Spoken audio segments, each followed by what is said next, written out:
بسم الله الرحمن الرحيم. السلام عليكم ورحمة الله وبركاته. ليه لازم تعرف حقك في المدارس الأمريكية العادية؟ علشان أولادك يشعروا بالثقة بالنفس وسط الأطفال اللي هم من جنسيات مختلفة هناك واخدين حقهم تمام.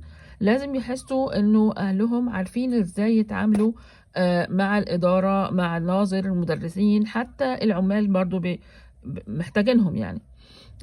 فمثلا اكتشفت ان هم بيحتفلوا بالكريسماس، شيء طبيعي.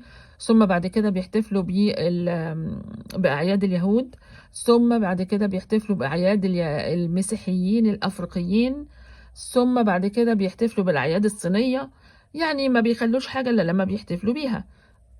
فأنا قلت يعني طب احنا مسلمين و2 مليار يعني بني آدم على كوكب واحد من كل 4 مسلم.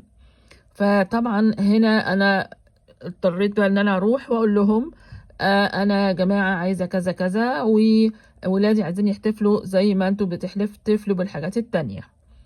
فلان انا عرفت منين ان هم بيبعتوا لنا ورق كل شويه، يبعتوا لنا ورق عيد احتفالنا بعيد كذا، احتفالنا بعيد كذا. فطبعا ما يقدرش يرد عليا ولا يقدر يعترض ابدا.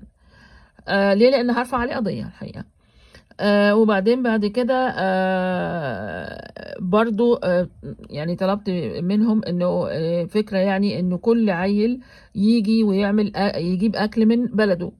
طبعا كل بلد مختلفة عن التانية. فوافقوا برضو والفكرة نجحت. ان شاء الله الفيديو التاني هقول تفاصيل بقى الحاجات ديت. وربنا يهدينا جميعا.